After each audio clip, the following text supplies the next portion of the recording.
Hi, I'm Shannon Bender, Associate Portfolio Manager at PWL Capital in Toronto. In today's lesson, I'm going to show you how to rebalance your ETF portfolio at Questrade. For our example, we will be rebalancing our 60% equity, 40% fixed income model portfolio. To begin, let's hover over the Do-It-Yourself Investors Toolkit tab found at the top right corner of the Canadian Portfolio Manager blog. From there, we'll click on the Calculators tab. Once you've arrived on the page, scroll down to the Rebalance Your Portfolio Calculator section and click on the Download Calculator button. The initial worksheet only requires you to enter your target asset allocation in column C next to the relevant asset classes. For our example, our target asset mix is 40% Canadian bonds, 20% Canadian equities, 20% US equities, 15% international equities, and 5% emerging market equities. We'll discuss the remaining columns later on in the tutorial. Next, let's click on the Input Worksheet tab at the bottom left of the spreadsheet. This is where we'll enter our market values for each ETF. Column A of the worksheet comes pre-filled with the recommended ETFs from our model portfolios. Please feel free to update these if you have slightly different holdings. Row 1 allows you to enter in the type of account you are investing within. In our example, we'll only be investing within one account, so we'll type in RRSP. Next, we can begin by inputting the market values for each holding within our account. Let's pull up the Balances section of our Questrade platform to locate the cash balance within the account. In our example, we can see that there is $1.90 of cash sitting in our RRSP account. We can then simply type $1.90 into the cash section of the rebalancing spreadsheet. We continue with this process for each security held within the RRSP. We'll now click on the Positions tab to view the market values of each ETF within the account.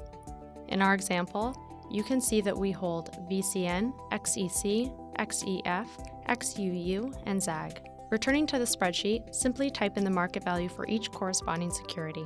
Once the market values have been added to the spreadsheet, the rebalancing table will do the heavy lifting and will determine which asset classes need to be rebalanced. Columns D and F display the minimum and maximum thresholds for each individual asset class as it relates to the target asset allocation. The minimum and maximum thresholds are based on Larry Swedjo's 525 rule. For more information on this rule, please refer to my blog on the topic.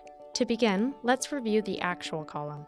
This column displays the portfolio's current asset allocation. Referring to the Actual column, we can see that we are under our minimum threshold of 35% for Canadian bonds. Additionally, we are over our maximum threshold of 25% for our Canadian equities. Note that our US, international, and emerging market equities are all within our threshold, so there is no reason to rebalance these holdings. In this example, we'll simply sell a portion of our Canadian equities and purchase more Canadian bonds. The difference column to the far right of the table specifies the exact amount that we need to buy or sell of each asset class in order to get back on target. Instead of selling $418 of Canadian equities, we'll sell $393, which is the total amount that we are overweight in the equity category. Now we're ready to place our trades. First, we'll sell a portion of our Canadian equities in order to generate the cash required to purchase our bond fund. To begin, enter the letters VCN in the order entry field and click on the fund name when it appears. This will generate a quote directly below the stock ticker. When selling an ETF, we'll focus on the bid price. This is the price per share that an investor is willing to pay us for our ETF. To calculate the number of shares we need to sell, we'll use our computer's calculator. As a reminder, the rebalancing table calculated that we need to sell $393 of equities, so we'll divide 393 by VCN's current bid price of $30.87. This equals 12 shares. We can just round down to the nearest whole share. Let's go ahead and enter 12 into the quantity field. For the order type, we prefer to select limit since this puts a limit on how much we are willing to sell the ETF for. In the limit price field, enter in an amount that is a couple of cents below the bid price. In our example, this would be $30.85. The duration should be set today, which means that your order will expire by the end of the trading day if it goes unfilled.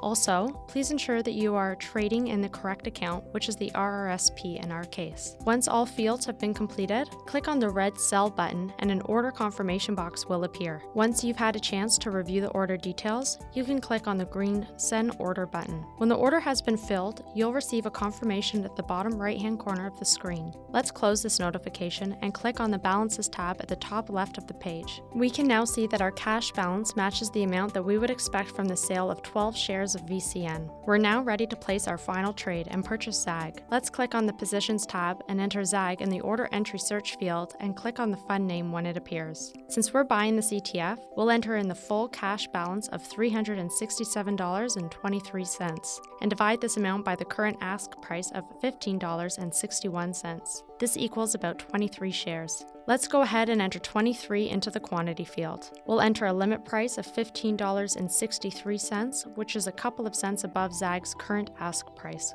and then click on the green Buy button. Review the details to ensure they reflect your desired trade. After confirming the order details, we'll click on Send Order. The positions page of the Questrade platform now shows that you have a 39.43% allocation to ZAG in your account. Similarly, VCN is now reflecting 20.82% of the account. If you have any questions, please feel free to send them to me by email at sbender@pwlcapital.com. Thank you so much for watching.